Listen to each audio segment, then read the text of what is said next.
And welcome back to 90.3 WMSC Upper Montclair. This is Heavy is the Crown. I'm your host, Vector Lynn, joined with Gerald El Avator. You just heard Cold by Solence. After that, Cut the Line by Papa Roach. After that, Invisible by Shadow Academy. And after that, No Place Like Home from Egypt Central. I'd say that's new music, but you already know that. This is 3 hours of new music march.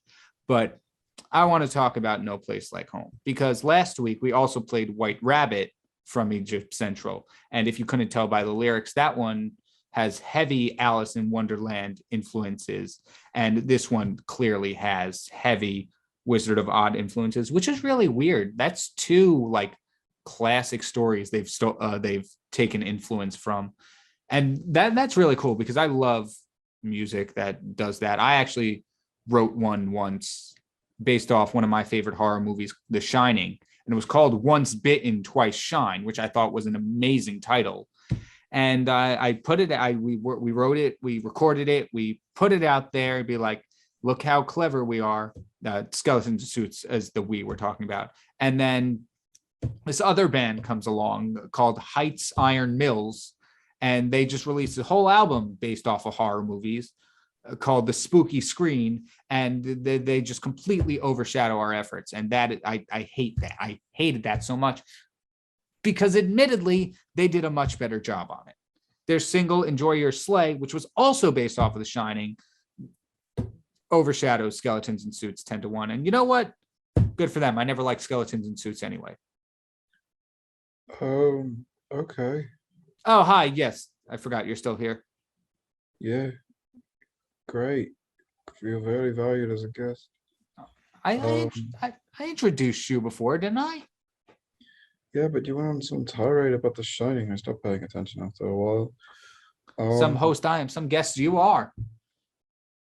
I'm not the one who's doing a favor, am I? You're not doing a favor for me. You're doing this for Nicole. That's true. You've come here and said nothing in my favor. You've just been pissing me off all day. First off, I was going to say I like your version of the Shining song better than that other band's. Well, thank you. Second off, they stole one from me too. They did. I did an American Psycho song. It was called what was it called? Eggshell White Business Card. And they took it from me. I know, yeah. I know exactly what song you're talking about. You're talking about what was it called? Hip to Be Scared, off of their sequel to that album. They made two of these albums. And admittedly, the song is better. Yeah, I don't know. I listened to both. They're both very clever with the wordplay. Your version and HIM's. I mean, wordplay has always been a fun thing that my wife has done. She loves it.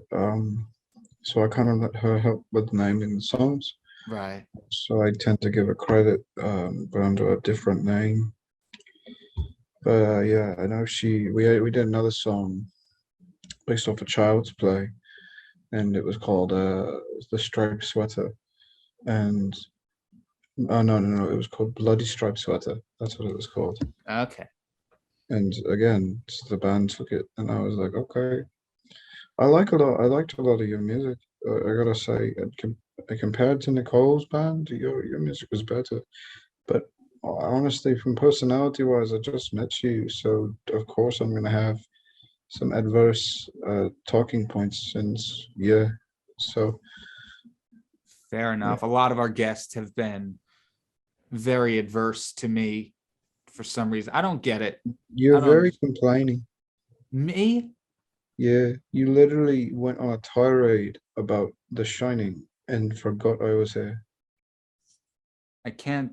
Well, you're not wrong, but I wouldn't call it a tirade.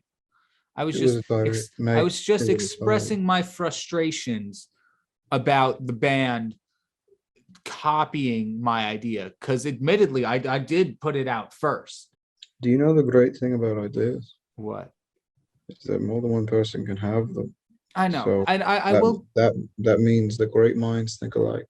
That is true. And I will admit that I listened to all the songs we just mentioned, your two, mine, and him's band, Heights Iron Mills. I mean, and none of them are similar. So it's not like your version of the Child's Play song is similar to theirs, which is, I don't know if we said it, but that one's Assault and Batteries. My Shining song to theirs, they don't share any similar elements, which I find fascinating. Yeah, I mean, I made mine prior to their songs because that Right. was on one of my other albums. I think the album was called Broken Wheelchair, and I think that was our third studio release. Okay. And then they released their music shortly after. The whole reason, this inspiration for Broken Wheelchair is well, it's Halloween 2, I think, is where Laurie Strode spends a bunch of time in a wheelchair. Because me and my son, he got into horror movies, and I was like, okay, we'll watch a few horror movies, and not my thing. But I was inspired by it. I was like, oh, this will be good to write an album about, because we were stuck in the pandemic. So I was like, what else are Right. we gonna do? You know? So So you said your son's into both Weezer and horror movies? yeah, Wow, that sounds like one wild child. I mean, he's an interesting kid. I love him. Yeah, understandably. His name's Arthur. Well, speaking of your wild child, we have Wild Child next by the Black Keys.